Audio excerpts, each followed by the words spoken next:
La memoria es algo curioso, ¿no?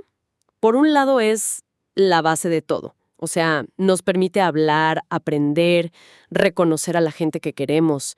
Sin ella, pues estaríamos perdidos. Pero, al mismo tiempo, ¿quién no ha sentido que el pasado a veces es un peso enorme? Como una mochila llena de piedras que cargamos sin saber muy bien por qué. Hoy vamos a hacer un análisis a fondo de esa dualidad, basándonos en un material fascinante sobre lo que podríamos llamar alfabetización existencial. Y el punto de partida es una distinción que a primera vista puede parecer sutil, pero que lo cambia todo. Ajá, La idea es que no tenemos un solo tipo de memoria, tenemos dos, y el problema es que las confundimos constantemente. ok. Una es una herramienta brillante, ágil, que está al servicio de la vida. Y la otra es como un archivo polvoriento y pesado que se reproduce en bucle. Exacto. Y la misión de esta charla es precisamente esa: aprender a distinguir entre lo que el material llama la memoria viva Mm, y la memoria muerta. Porque entender esa diferencia no es un ejercicio intelectual para nada, es la clave para aligerar esa carga psicológica de la que hablaba. Totalmente. Es que no ver esa diferencia nos mantiene atrapados en un sufrimiento que se recicla una y otra vez. Uf, sí, En cambio, cuando esa línea se vuelve clara, se abre un espacio para una inteligencia mucho más directa. Una forma de responder a la vida que no está, digamos, teñida por el ayer. bueno, para entender bien la diferencia, quizás lo mejor es empezar por la más intuitiva, ¿no? La memoria viva, la que se describe como una simple y brillante herramienta. Claro, piensa en aprender a conducir un coche. ¿Vale? Al principio cada acción es súper consciente, torpe, pero una vez que lo integras, la memoria viva se encarga. Sabes cuándo pisar el embrague, cómo girar, cómo reaccionar a una luz roja. Sí, se vuelve automático. Es un conocimiento almacenado, disponible al instante, pero que no ocupa espacio mental. O sea, no vas conduciendo y pensando, qué bien se me da girar. Recuerdo cuando casi chocó en esa esquina hace 3 años. Simplemente conduces. Claro, es puramente funcional. Es la memoria de cómo se prepara una receta, de cómo se habla un idioma o de cómo se abre una puerta. La información está ahí, sirve el presente y luego se retira. No se queda dando vueltas en la cabeza. Y ese es el punto clave que se subraya. No genera identidad, no te define. Ah, qué interesante. El hecho de que sepas cocinar algo no se convierte en una historia que te cuenta sobre ti. Es una habilidad, no un drama. Por eso se la llama una herramienta de la inteligencia. Entiendo. No duele, no pesa, no tiene carga emocional. Su único propósito es la acción y la adaptación en el ahora. Vale, esa es la memoria funcional, nuestra caja de herramientas. Se entiende perfecto. Pero todos sabemos que hay otro tipo de memoria, una que no se siente para nada como una herramienta. No. Se siente más bien como un fantasma en la habitación. Y es ahí donde entra este concepto tan potente de memoria muerta. Es un concepto potente porque describe algo que todos, absolutamente todos, experimentamos. ¿Sí? A diferencia de la otra, esta no sirve al presente, sino que lo invade. Es el eco de lo que ya no tiene una función práctica. Es esa discusión que tuviste hace una semana y que tu mente repasa una y otra vez. Buscando un final diferente. Exacto. O esa humillación que sentiste en una reunión hace 5 años y que todavía te produce una punzada en el estómago. Y los ejemplos son muy reconocibles. Heridas antiguas, culpas que no se van, resentimientos.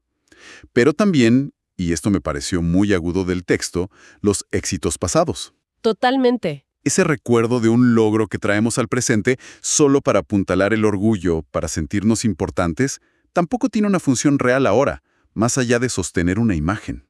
Exacto. Se experimenta como ruido, como un peso. Es un dolor que se recicla. Y esto nos lleva a la pregunta del millón.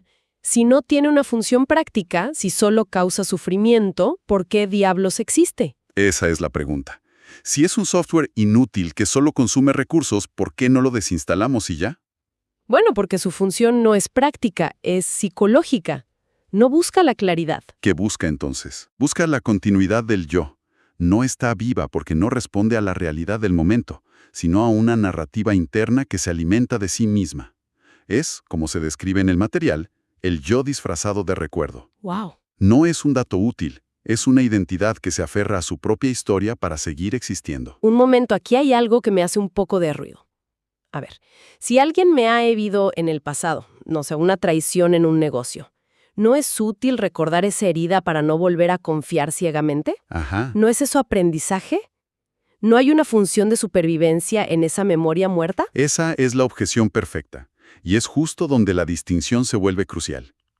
Una cosa es aprender la lección, que sería la memoria viva, y otra muy distinta es cargar con la herida, que es la memoria muerta. A ver, explícame eso. La memoria viva extrae el dato funcional. Debo ser más cautelosa con los contratos. O necesito verificar las referencias antes de asociarme con alguien. Es una lección técnica, fría, se integra y te hace más competente. Entiendo. Es como una actualización del software. Exacto. La memoria muerta, en cambio, no extrae una lección, sino una conclusión emocional sobre la identidad y el mundo. Ah, Conclusiones como, no se puede confiar en nadie, la gente siempre te va a traicionar, o soy una ingenua por haber confiado. ¿Ves la diferencia? sí, clarísimo. Una sirve a la acción futura, la otra te encierra en una visión del mundo basada en el dolor del pasado. Una te hace más inteligente, la otra te hace más temerosa. Queda súper claro. La línea divisoria es si sirve a la acción o a la identidad. Una te recuerda cómo conducir, la otra te recuerda la historia de quién crees que eres. Con todas sus cicatrices y medallas. Exacto. Por eso el problema no es la memoria en sí, es el uso que le damos. Cuando la usamos para funcionar en el mundo, es inteligencia pura. Pero cuando la usamos para sostener y justificar una imagen de una misma, Se convierte en una carga. se convierte en una carga que, literalmente, nos impide ver la realidad. Y por lo que entiendo, esta infiltración no siempre es un recuerdo explícito, gigante y dramático. A veces es mucho más sutil, ¿verdad? Como un goteo constante. Es que esa es su forma más común de operar. No es tanto el recuerdo vívido de un evento, sino el residuo que deja. ¿Cómo qué? Por ejemplo. Se manifiesta como prejuicios automáticos, como una desconfianza generalizada, como miedos que se anticipan a situaciones que ni siquiera han ocurrido. Son interpretaciones que hacemos en una décima de segundo, basadas en un archivo obsoleto. Hay una frase en el material que es demoledora para ilustrar esto. Dice, no ves a la persona que tienes delante, ves a todas las personas que te hirieron. Es brutal. Es la analogía perfecta. Es como llevar unas gafas de sol puestas dentro de casa y haberte olvidado de que las tienes. Claro, crees que la habitación está oscura. Pero en realidad son las gafas. Proyectamos sobre el presente una película del pasado y reaccionamos a la película, no a la realidad. Totalmente. Si en el pasado alguien se rió de una idea tuya en público, quizás hoy, cuando presentas algo y tu jefe frunce el ceño porque está pensando en otra cosa, tú lo interpretas inmediatamente como una humillación. Y tu reacción no es a su ceño, No. es al eco de aquella risa de hace años. Y eso plantea de nuevo la pregunta, pero desde otro ángulo. Si es un filtro tan dañino que nos hace reaccionar a fantasmas, ¿por qué nos aferramos a él con tanta fuerza? Parece un mecanismo de autosabotaje a gran escala. Porque cumple una función psicológica muy profunda, aunque el costo sea altísimo. Mantiene una sensación de identidad coherente. Es, como dice el texto, el pegamento del yo. El pegamento del yo. Lo que duele se recuerda porque nos define. Soy la persona a la que le hicieron esto. Lo que avergüenza se repite porque explica por qué somos como somos. Actúa así por lo que me pasó. Es la historia que nos contamos. Es la historia. Y sin esa historia, sentimos que no somos nadie. Esto suena casi como una trampa de la propia conciencia. Se sugiere que nuestro sentido de identidad, ese yo que tanto protegemos, está en el fondo construido sobre un mecanismo de sufrimiento. Esa es la idea provocadora que se plantea. No es que la identidad en sí sea el problema, sino que cuando se construye a partir de este material muerto, se vuelve rígida, frágil. Claro. La propuesta es que el ego prefiere la familiaridad de ese sufrimiento conocido a la incertidumbre de no tener una historia. Abandonar esa narrativa de heridas puede sentirse como un vacío, como desaparecer. Prefiere el dolor conocido. Paradójicamente sí. El dolor le da al ego una sensación de continuidad y solidez. Vale, entiendo la trampa. Es como estar en una celda cómoda y familiar, y salir da miedo. Entonces, si esa es la trampa, ¿cómo se sale? Porque la respuesta inmediata que se me ocurre es, hay que sanar el pasado, hay que perdonar, reescribir tu historia, todo este lenguaje tan común. Y ahí está el giro más radical de esta propuesta. Se argumenta que todos esos esfuerzos, Sanar, perdonar, soltar, reescribir, son en realidad la memoria trabajando sobre sí misma. ¿Cómo? Es el yo intentando arreglar su propia historia. Y eso, en lugar de disolver la memoria muerta, la refuerza. Le da más importancia, más realidad, más energía. Es como intentar apagar un fuego echándole leña. Exactamente, aunque sea con la buena intención de transformarla. O sea que intentar resolver el pasado es seguir dándole poder en el presente. Es una idea muy contraintuitiva. Entonces, si no hay que luchar, ni sanar, ni perdonar, ¿qué se hace? ¿Simplemente nos resignamos a cargar con eso? La propuesta no es ni luchar ni resignarse. Es algo completamente diferente. Ver. Simplemente ver. Ver. La clave es la observación precisa, en el momento en que el recuerdo o la reacción surge y reconocer su naturaleza. Darte cuenta con una claridad total de que esto que estoy sintiendo ahora, este eco, ya no tiene ninguna función práctica en este instante. Pero eso suena muy abstracto. ¿Cómo es esa observación precisa? ¿Es repetirse una frase como un mantra? ¿Esto no es útil? ¿Esto no es útil? No, no es un truco mental ni una afirmación. Es una percepción directa, una comprensión súbita, como cuando de repente ves la solución a un acertijo. Ajá. Imagina que vas caminando con una piedra en el zapato que te está matando. No te pones a analizar la historia de la piedra ni a perdonarla. Simplemente sientes la incomodidad, te detienes, te quitas el zapato y la sacas. La observación es darte cuenta de que la piedra está ahí y es inútil. Entiendo.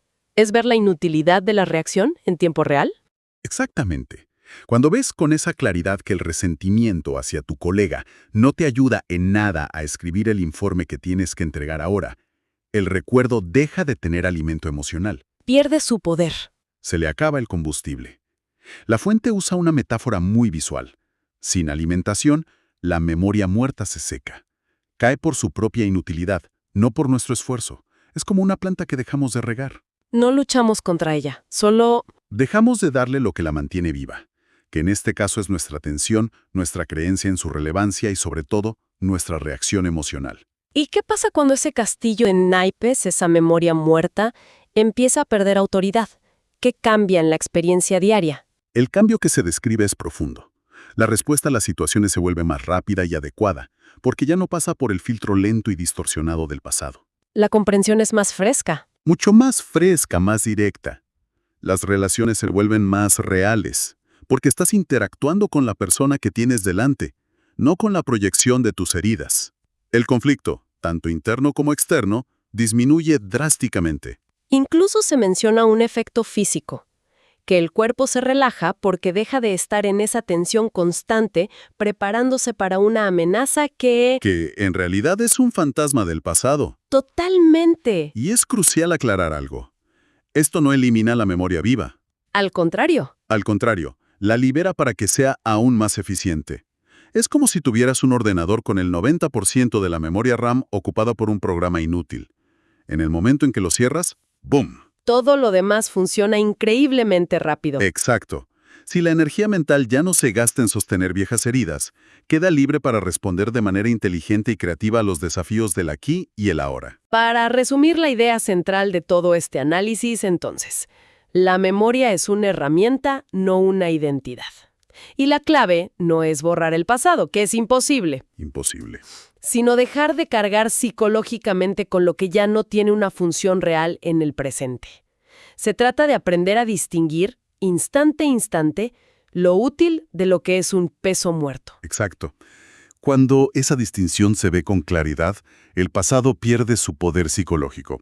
La experiencia del presente se vuelve mucho más directa, mucho menos interpretada, La vida deja de ser una reacción a la historia. y se convierte en una respuesta viva a lo que es, ahora. Y esto nos deja con una reflexión final para explorar por cuenta propia.